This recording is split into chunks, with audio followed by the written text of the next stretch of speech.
गुरुदेव, भगवान ने मनुष्य को इस संसार में अलग अलग कार्य, जैसे किसी को डॉक्टर, क्रिकेटर, इंजीनियर आदि के लिए भेजा है। तो हमें कैसे ज्ञात हो कि भगवान ने हमें उसी मार्ग के लिए चुना है जिस पर हम अभी चल रहे हैं? गुरुदेव, कृपया मार्गदर्शन करें। वैसे बच्चा, ये तो कर्म के अनुसार निश्चित है, इसे भगवान ने नहीं भेजा है। पूर्व के हमारे कर्म, हमारा निश्चय पहले ही हो चुका है। भगवान की तरफ से मानव देह केवल भगवत प्राप्ति के लिए मिला है। कर्म के अनुसार बहुत पढ़ा लिखा आदमी भी गरीब और बिना किसी व्यापार आदि के भी बहुत निम्न स्थिति में देखा गया, और बहुत ग्रेजुएट पढ़े लिखे, उसने कर्म तो बहुत बढ़िया किया, पढ़ाई एक तरह, लेकिन पूर्व का उसका कर्म बिगड़ा हुआ तो उसको कोई उन्नति का चांस नहीं दे रहा है। और ऐसे भी देखे गए कि कोई ग्रेजुएट नहीं है, ना रूप के हैं, ना रंग के हैं, ना ढंग के हैं, और वीआईपी व्यवस्थाएं हैं, सैकड़ों नौकर चाकर सब, बस उसको बेच आवे बाजार में। ऐसे लोग हैं, उनको खाने को नहीं है। वो इतना मंद बुद्धि का होते हुए भी ऐसे ऐश्वर्य का भोग रहा है। इसमें कर्म प्रधानता होती है। मनुष्य को भगवान ने भेजा है केवल केवल भजन करके भगवान की प्राप्ति कर ले। ये कर्म साइड है, मुख्य है उद्देश्य भगवत तत्व का ज्ञान हो जाना, भगवत प्राप्ति हो जाना। बस इस बात को संसारिक जन नहीं जानते। जैसे बच्चा, तुम बहुत पढ़ लिख करके आखिरी पढ़ाई जिसे कही जाती हो पढ़ लो, बहुत अच्छे पद पे चले जाओ, बहुत रुपया पैसा कमा लो, खूब भोग भोग लो, पर शरीर तो छूटेगा ना एक दिन। ये पता है ना तुम्हें? शरीर छूटेगा ना। जब छूटेगा तो फिर नया जन्म होगा, फिर तुम्हें नए से पढ़ना पड़ेगा, काखा गा घांगा, सारी पढ़ाई बेकार, फिर नए से रुपया कमाना पड़ेगा, फिर नए से सुख सामग्री एकत्रित करनी पड़ेगी, फिर भोगो, फिर मरो, फिर नए से फिर शुरू। ये एक बार नहीं हुआ, करोड़ों बार हो गया है। अभी पहली बार थोड़ी आप आए हो, करोड़ों बार आज। अब की बार हमको ऐसा पढ़ाई पढ़नी है कि जहां से रुके वहीं से शुरू हो। वो है भजन। 100 बार राधा राधा बोला है और शरीर छूट जाएगा तो 99 पॉइंट से नहीं चलोगे, फिर 100 के ऊपर 1 2 3 100 प्लस, नीचे नहीं उतरना पड़ेगा।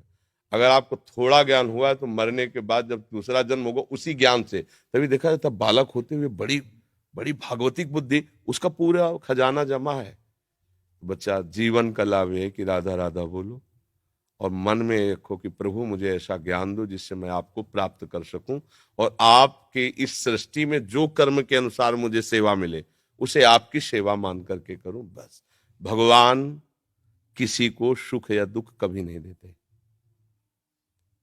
आप सोचो, यहीं से हम तुम्हें उदाहरण देते हैं। हमारे देश के प्रधानमंत्री का उद्देश्य क्या है? मेरा पूरा भारत सुखी रहे। कोई भी बैठे उस पद पे, हम नाम किसी का संबोधन करके नहीं, उस पद का भाव क्या है? पिता की तरह पूरे देश की प्रजा का हित करना, पालन करना। अब उसी पद से बनाए हुए कानून में फांसी की भी सजा है, 20 साल की सजा वहीं से पास हुआ है, जबकि वहां का मुख्य उद्देश्य है तुम्हें सदैव सुखी रखना, बाहर भीतर कहीं कोई आक्रमण ऐसा ना हो पाए कि तुम्हें दुख पहुंचे। पर तुमने ऐसे कर्म कर दिए कि संविधान आपको बख्शेगा नहीं। समझ गए ना? ऐसे ही हमारे भगवान कभी किसी को, वो तो नॉर्मल उदाहरण, कहाँ एक प्रकृति के अंश शरीर में फंसा हुआ जीव कोई भी हो, और कहाँ समस्त प्रकृति का ईश्वर परमात्मा। ये कृति है, उसकी रचना है। कोई भी रचना होती तो रचनाकार तो होता ही ना। इसको कहते हैं कृति, प्रकृति, तो इसका रचनाकार ईश्वर। वो इतना दयालु है, इतना दयालु है कि वो किसी को भी कष्ट नहीं दे सकते कभी भी। अब हम ऐसे कर्म कर बैठते हैं कि संविधान लागू हो जाता है। जैसे भारत का कानून संविधान है, आप अभी कुछ गलत कार्य करो तो आपको दंड मिलेगा।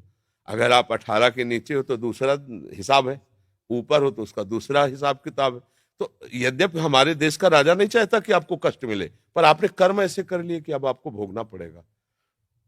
मतलब वही आपके सपोर्ट में खड़ा है और वही आपके पतन में सिद्धांत की रचना की है। तो कर्म हमारे हमको उन्नति और अवनति कराते हैं, लेकिन उन्नति और अवनति में समान भाव ये भजन दिलाता है। ये कर्म नहीं दिलाता, भजन। अगर आप भगवत भाव में हो तो आपके अंदर सुख दुखे समय कृत्वा लाभा लाभो जया जयो, जय और पराजय में, सुख और दुख में, लाभ और हानि में समान भाव रहेगा। ये स्थिति आ जाएगी और अब हमारा अगला जन्म ना हो, हम भगवान के पास जाएं। जैसे अभी परसों हम कह रहे थे कि लोग कहे हमें भगवान की जरूरत क्या है, हमें नहीं चाहिए भगवत प्राप्ति भाई, हमें नहीं चाहिए तत्व ज्ञान। ठीक है, आप अमेरिका क्यों जाते हैं? अच्छा पैसा मिलेगा। अमेरिका से पास हुआ है, ये हमारे पास बहुत बड़ी सर्टिफिकेट है। और हमारा जीवन सुखमय रहे ना, तो हम अपने माता पिता अपने देश को छोड़कर दूसरे देश में किस लिए जाते हैं? सुख के लिए। तो हम ऐसे देश का परिचय दे रहे जहां दुख का प्रवेश ही नहीं है, मृत्यु का प्रवेश नहीं है, अशांति नहीं है। बोलो कितना सुख होगा जब मरने का भय नहीं। अभी आप कुछ भी करो मरने का भय लगा है, सुंदर सुंदर सब कुछ मिला है लेकिन सब छूट जाएगा, हम मर जाएंगे। चाहे जितना घी पिए मर जाएंगे, चाहे जितना बैंक बैलेंस हो मर जाएंगे, चाहे जितनी सुंदर पत्नी हो, पति हो, पुत्र, सब छूट जाएगा। धोखे का खेल है कि नहीं?